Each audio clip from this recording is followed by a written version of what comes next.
Have you ever received a salary increase and expected your financial life to finally feel easier? Maybe you went from earning $3,500 a month to $4,200. On paper, that's a meaningful improvement. But somehow, a year later, you're still wondering where the money went. Your bank balance doesn't look dramatically different. Your savings haven't grown as much as you expected. And the things that once felt expensive somehow feel normal. This isn't necessarily because you're irresponsible with money. Something much more subtle may be happening. Imagine a 31-year-old professional living in New York, London, Toronto, Amsterdam, or another expensive European or North American city. After taxes, they take home around $4,200 a month. Their rent or mortgage costs $1,700. Transportation costs another $500. Food, utilities, insurance, and their phone bring essential spending to roughly $1,100. That leaves about $900. It sounds reasonable. A few years earlier, this person earned $3,500. At that income, they lived in a smaller apartment. They drove an older car. They cooked at home more often. Vacations were occasional, then their income increased, and gradually, their definition of normal changed. The apartment became nicer, the car became newer, restaurants became more frequent, weekend trips became easier to justify, a more expensive phone became normal. Then came subscriptions, memberships, delivery services, and small upgrades. Nothing looked financially reckless.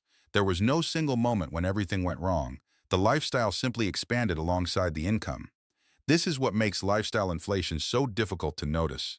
When your income increases, you don't usually think, I should increase my expenses by exactly the same amount. Instead, your brain adjusts slowly. A nicer apartment stops feeling luxurious. It becomes your normal apartment. A $500 car payment stops feeling expensive. It becomes your normal transportation cost.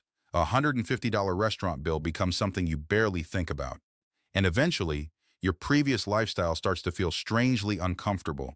This is where the psychology becomes important. Human beings are remarkably good at adapting to new circumstances. When something improves, we enjoy it for a while, then our expectations move. The extra income that once felt like freedom becomes part of the baseline. Consider a simple example. Someone receives an additional $700 per month after a promotion. They could theoretically save most of it, but instead, their expenses rise. An extra $250 goes toward housing, $150 goes toward transportation, $100 goes toward restaurants and delivery. $80 goes toward subscriptions and entertainment. Another $70 goes toward shopping. Now $650 of that additional income is already committed. Only $50 remains. The person received a raise, but financially, it barely changed their future. And this is where many middle-class households become stuck. They don't necessarily have low incomes. They simply have lifestyles that consume nearly every increase in income. There is another uncomfortable part. Lifestyle inflation doesn't always make people feel richer.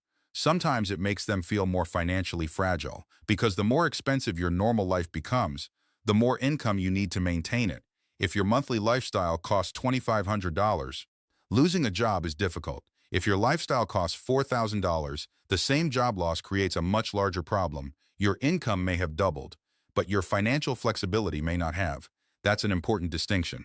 Income determines how much money comes into your life. Wealth and financial flexibility depend on how much of that income remains available for the future. This doesn't mean everyone should live like a student forever. A better apartment can be worth it. A reliable car can be worth it. Travel can be worth it. Spending money isn't automatically a financial mistake. The question is whether every increase in income automatically creates an increase in permanent expenses. Because permanent expenses are different from occasional spending.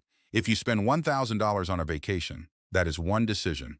If you increase your housing costs by $1,000 every month, you've created a completely different financial commitment. One affects one month, the other affects every future month. Financially thoughtful people understand this difference. When their income increases, they don't automatically upgrade everything. They decide which improvements genuinely make their lives better and which ones simply raise their financial baseline. They allow some of the extra income to remain invisible. It goes towards savings, investments, debt reduction, or simply greater financial flexibility. And that flexibility has real value because eventually life will change. A job may disappear, a family expense may appear, a move may become necessary, a major repair may happen. When your entire income is already committed to maintaining your lifestyle, those changes become stressful. But when your lifestyle grows more slowly than your income, you create room, not necessarily to become rich overnight.